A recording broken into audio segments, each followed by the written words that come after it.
আসসালামু আলাইকুম সবাইকে গল্পে গল্পে অনুরণ চ্যানেল থেকে স্বাগত জানাচ্ছি। আমাদের আজকের গল্প হিমু এবং হার্ভার্ড পিএইচডি বল্টু ভাই, পর্ব 4। মাইকেল অ্যাঞ্জেলো বলেছেন, মেয়েদের সবচেয়ে সুন্দর দেখায় তাদের কেঁদে ফেলার আগ মুহূর্তে। মাইকেল অ্যাঞ্জেলোর কথা সত্যি হতে পারে। মাজেদা খালার বসার ঘরের সোফায় রোগা পাতলা এক তরুণী বসে আছে। সে হালকা সবুজ রঙের শাড়ি পরেছে। শাড়ির সবুজ রং ছায়া ফেলেছে মেয়েটির মুখে। সবুজ আভায় তার চেহারা খানিকটা করুণ হয়েছে। সে মাথা নিচু করে বসে আছে। তার চোখের পাতা যেভাবে কাঁপছে তাতে বোঝাই যাচ্ছে কিছুক্ষণের মধ্যেই সে কাঁদবে। তাকে অপরূপ দেখাচ্ছে। মাইকেল অ্যাঞ্জেলো এই মেয়েকে দেখলে পাটালি দিয়ে পাথর কাটা শুরু করতেন।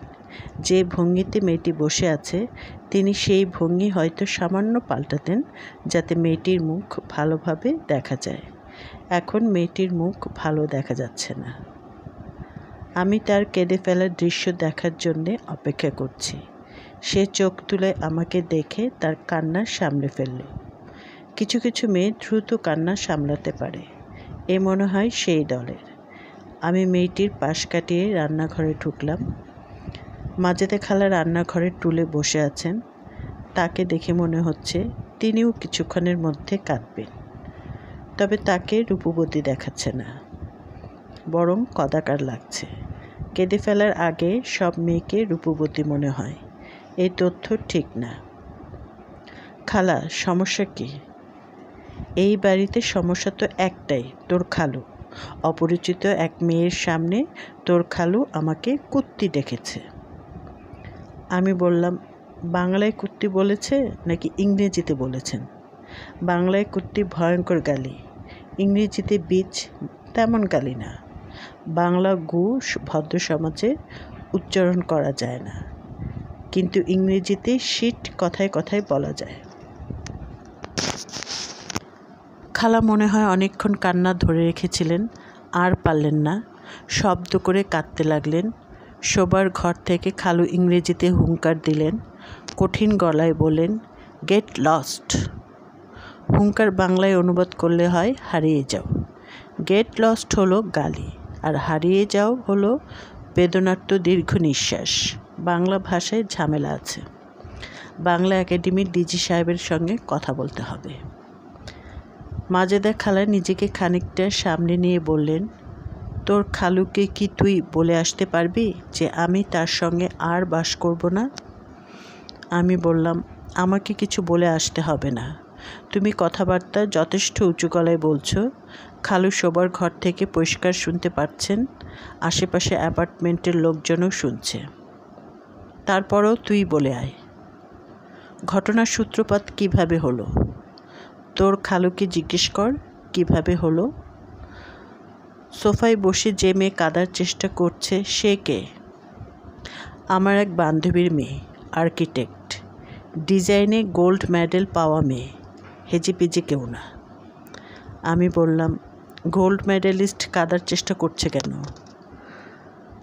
তোর খালু সুপার ট্যালেন্টেড এই মেয়েকে পেতনি বলেছে পেতনিটাকে বিদায় করো, তাকে কোনো একটা বাঁশ গাছে পা ঝুলিয়ে বসে থাকতে বলো।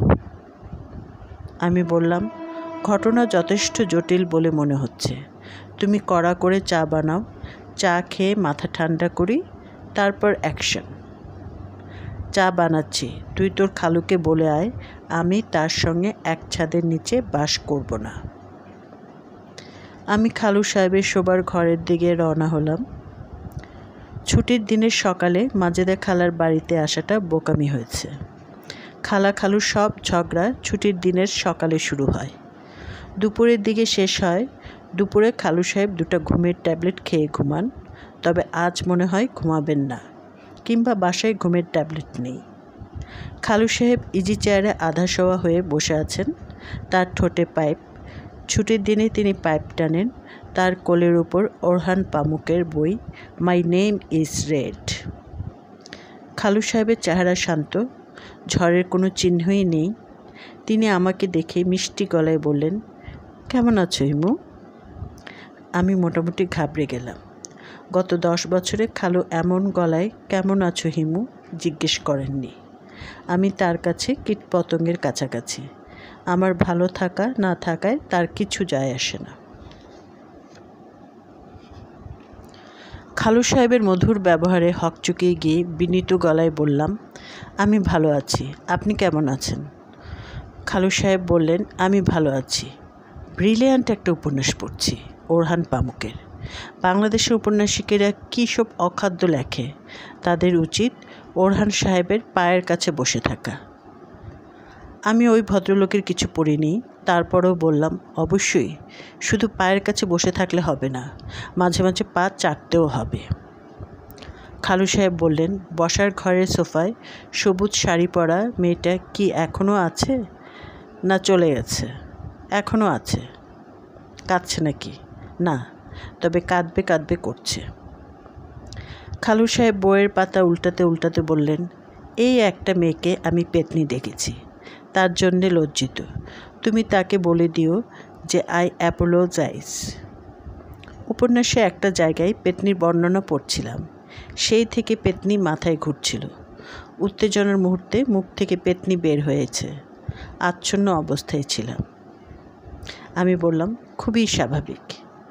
মহান লেখক মানুষকে আচ্ছন্ন করবেই। খালাকেও নিশ্চয়ই এই কারণে বীজ ডেকেছেন। পামুক সাহেবের বইয়ে মহিলা কুকুরের বর্ণনা পড়েছেন, সব দোষ ওরহান পামুক সাহেবের। খালু সাহেব শান্ত গলায় বললেন, তোমার খালাকে আমি মন থেকেই বীজ বলেছি, বাইরের প্রভাবমুক্ত উচ্চারণ। ও আচ্ছা। তুমি তোমার খালাকে গিয়ে বলো সে যেন চলে যায়। আমি এই বীজের মুখ দেখতে চাই না।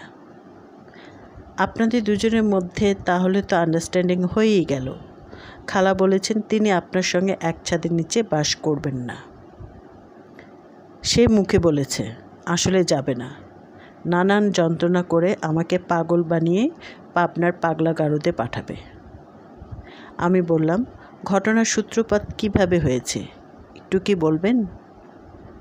খালু সাহেব বললেন, আমি একটা বই পড়ছি, যথেষ্ট আনন্দ নিয়ে পড়ছি। এখন ঘটনার সূত্রপাত কিংবা মূত্রপাত কিছুই বলবো না। তুমি তোমার খালাকে এবং পেতনিটাকে নিয়ে আধা ঘন্টার মধ্যে বাড়ি ছাড়বে। যদি সম্ভব হয় আমাকে 1 কাপ চা বানিয়ে দাও। তুমি নিজে বানাবে, বীজটাকে বলবে না। সব বড় ম্যাজিকের কৌশল মনে যেমন সহজ হয়, সব বড় ঝগড়ার কারণও হয় তুচ্ছ। শেষ পর্যন্ত খালু সাহেবের মুখ থেকেই কারণ জানা গেল। তিনি চায়ের কাপে চুমুক দিয়ে বললেন, চা তুমি বানিয়েছ? আমি হ্যাঁ সূচক মাথা নাড়লাম। খালু সাহেব বললেন, চুমুক দিয়ে বুঝেছি, ওই গুড ফর নাথিং মহিলা চাও বানাতে পারে না, সে শুধু পারে ঝামেলা বাড়াতে। আমার বন্ধুর ছেলে এসেছে, হার্ভার্ড পিএইচডি। তোমার খালা ব্যস্ত হয়ে পড়েছে, তাকে বিয়ে দেবে। মেয়েটা একটা জোগাড় করেছে, তুতুরি ফুতুরি কি যেন নাম। সোফায় যে মেয়ে বসে আছে সে নাকি? হ্যাঁ সে। আজ সকালে কি হয়েছে শোনো। আরাম করে বই পড়তে বসেছি, ওই মেয়ে গজ ফিতা নিয়ে দেয়াল মাপামাপি শুরু করেছে। আমি শান্ত গলায় বললাম, কি করছো? সে বলল, দেয়াল মাপছি। আমি বললাম, দেয়াল মাপছো তা তো দেখতেই পাচ্ছি, কিন্তু কেন? হঠাৎ দেয়াল মাপার প্রয়োজন পড়ল কেন? সব দেয়াল ভেঙে নতুন ইন্টেরিয়র হবে, ঘরে আলো হাওয়া খেলবে। আমি বললাম, আমার আলো হাওয়ার দরকার নেই। তোমার যদি দরকার হয় তুমি বাঁশ গাছে চড়ে বসে থাকো, পেতনি কোথাকার। খালু সাহেব বইয়ে মন দিলেন। বই খুব ইন্টারেস্টিং, কিছু নিশ্চয়ই পেয়েছেন। নিজের মনে বললেন, ওহ গড। খালা এক বস্ত্রে গৃহত্যাগ করলেন। আমরা 3 জন রাস্তায় নেমে এলাম। ঘর থেকে বের হওয়ার আগে খালা শোবার ঘরে ঢুকলেন। খালু সাহেবকে বললেন, এই যে যাচ্ছি, আর কিন্তু এই বাড়িতে ঢুকবো না। আমার বাবার কসম, আমার মার কসম।